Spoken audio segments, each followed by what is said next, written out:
Hello, and thank you for joining me in this exploration of some of the Moses themes from the Quran as they occur in the works of Ibn al-Arabi. First of all, I want to make sure everyone can hear me well, and I will enjoy especially the time for discussion, and I will start with a riddle that occurs at the end of Ibn al-Arabi's treatise that's been translated recently by Angela Jeffrey and truly edited with extraordinary care by Anka Press. It's called The Universal Tree and the Four Birds. And the work that went into this from Dr. Jeffrey and from Denis Grid, the background is an example of what we've been talking about today, earlier, of the community of knowledge that has been involved in the rediscovery of Ibn al-Arabi in the context of international scholarship over the past 20 or 30 years.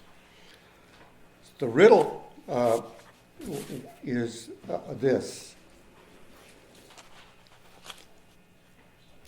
وَالَّذِي يَفْهَمُ رَمْزِي هُوَ Sakhr bin Sinan.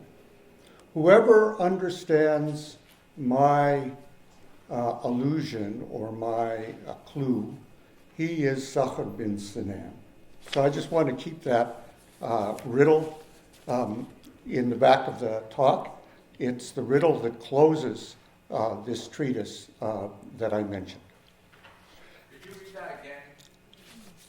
Whoever understands my riddle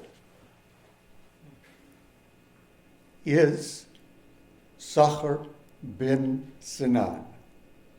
Sakhr bin Sinan is a name, and at the beginning of this treatise, Ibn al-Arabi says that I have written a richly embodied discourse here. And then he says, he makes several authorial statements throughout the text. At one point he says, I have addressed this book to Sakhr bin Sinan. At another point, he says, I address in this book only myself. At another point, he says, and I said, and then the voice turns into what Rafi Zabor in the beginning of the preface to the book calls the tolling of polarities, where the voice is speaking as the high and the low, the cosmic and the earthly, the lover, and the beloved. So one of the things that's clearly involved in this work is a constant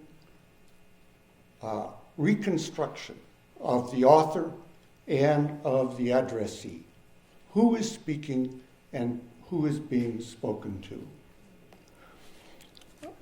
The second aspect of this talk will be tracing some of the same Moses themes that will appear in this work, The Universal Tree and the Four Birds, in a few of the poems from the Tarjumat al-Ashwaq. And what I'd like to do now is start off by linking up and contrasting the experience that makes the Moses connection in Tarjumat al-Ashwaq with that involving Nizam that I talked about this morning. So with that introduction in mind, I'd like to go into the account that Ibn al-Arabi gives of another time of meeting with Nizam or meeting with another woman in the year 598 as he was circumambulating the Kaaba. Here's what he says. One night, I was circumambulating the Kaaba. Sweet was the moment, and I was overcome by an intense feeling that I'd known before. I left the area covered with paved stones out of consideration for the people there, and continued my circumambulations on the sand. Some verses came to me, and I recited them to allow myself and whoever might be around to hear them. I felt a soft touch. Oh, I'm sorry. Then he gives us the 4 verses that he recites. We heard them last night, and I'll just read them in English today.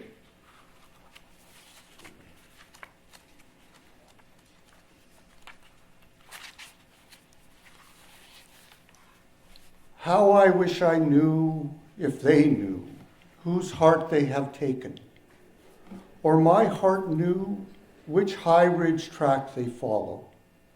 Do you picture them safe, or do you picture them perished? The lords of love in love are ensnared and bewildered. He says after he recited these poems, he felt a soft touch on his back between the shoulder blades, the touch of a hand as soft as silk. And when I turned around, he says, there before me was a maiden from the daughters of the room, min banat al-room. I'd never encountered such a radiant countenance, such exquisite speech, such refinement of etiquette, such subtleties of meaning, such suppleness of allusion, such wit in repartee. She exceeded her entire generation in intellect, adab, and beauty. She said, Master, what was that you said? And I recited the first, and then he recites the first verse. I wish I knew if they knew whose heart they have taken.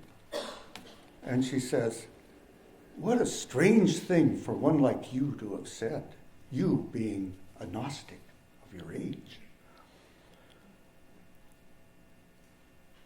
Is not everything that is possessed known?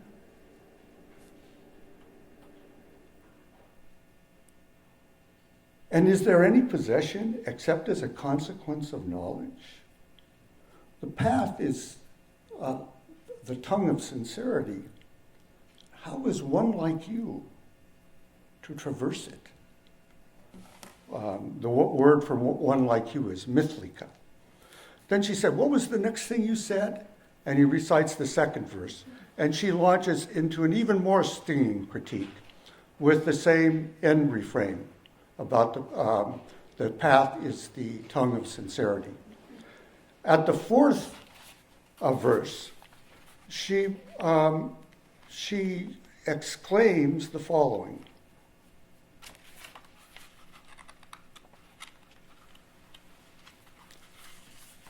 Amazing!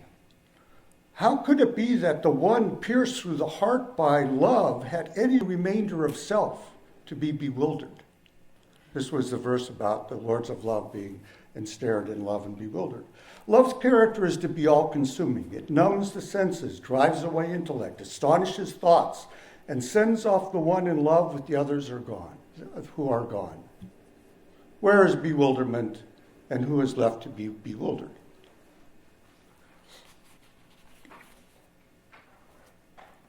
And then she says, after the end of that, she also says, that one like you could traverse this path is really not seemly, and that he's trying to attain the unattainable.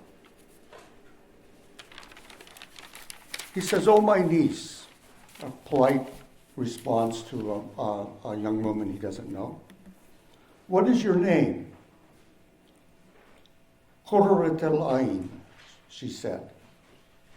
I said, li, that is in Arabic, li, I said to me. Now, this is a complicated pun. The name Qurrat al-Ain is a name, but it's grounded in the story of Moses. And from the point of view of what's happening here, here is a well-known scholar, Arif of his zaman, Gnostic of his age. He's circumambulating the Kaaba. He withdraws away from the center so that because he's going to recite these poems that came to him. A young woman appears, her hand soft on his back.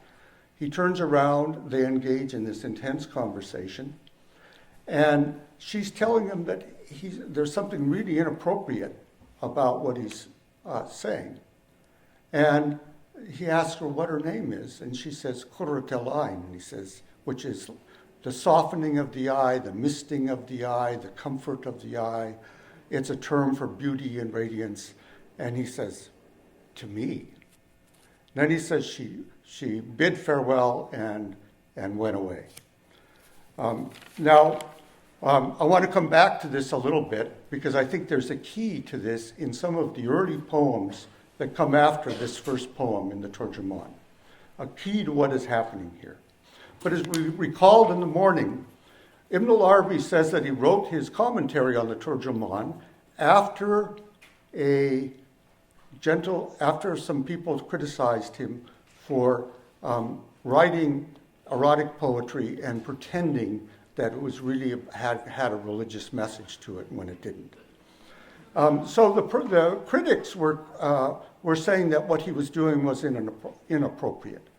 But clearly, Qurrat al-Ain, this woman from Banat al-Rum, from the daughters of the Rum, is not to be identified with these fuqaha. And yet it seems like she is challenging him on the point of etiquette quite strongly. And as he accepted throughout the teaching of various people, he responds to her challenge in quite extraordinary ways that I hope to allude to. Now let me just turn to the Moses chapters that are relevant. I want to cover the following themes in the Moses chapters of the Quran that Ibn al-Arabi uses very strongly in the two works I'm talking about. These themes are Qurrat al-Ain, the vision of the fire, what the voice from the fire says, the inni ana, I, the blast of the mountain, when Moses asks to see the face of God, and the reply is, look at the mountain, and the mountain is blasted apart. The casting down of the staff of Moses, and it's turning into a snake. The casting down of the staff of Moses upon a rock, and it's bursting out with water. And the analogy the Quran makes to the casting of a staff on the human heart. Some hearts will burst with water and some will not. In the first one, let's talk about the Qurrat al-Ain passages first. And Bismillah ar-Rahman ar-Rahim.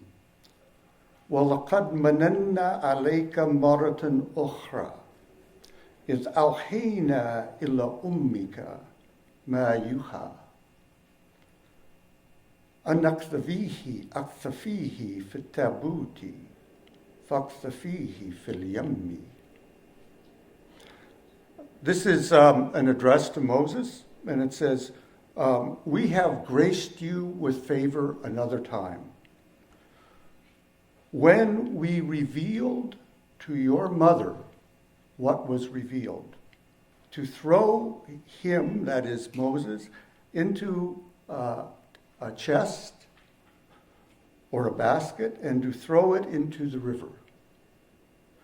And then he says that the river will cast it up on the shore, and it will be taken up by an enemy to him and to me. that is to God and to Moses. Then it says, وَأَلْقَيْتُ عَلَيْكَ مَحَبَّةً مِنِّي وَلَتُصْنِعَ عَلَى عَيْنِي. And I threw over you from me mahabba, love, so that you could be fashioned ala aini. So one of the key issues here is what is the complex play upon the word ayn. Qurrat al-ayn, ala aini. Ayn being one of the most complex concepts in all of Ibn al-Arabi's thought. Then, after the mother is returned to Moses in order to nurse him, the Quran says, فَرَجَعْنَاكَ إِلَى أُمِّكَ كَيْ تَقَرَّ عَيْنُهَا. We returned you to your mother so that her eye can be soothed. And in another passage, when the wife of the Pharaoh rescues Moses and says to him, we should take him, he will be a qurrat al-ayn, a soothing of the eye, for me and for you. Li wa laka.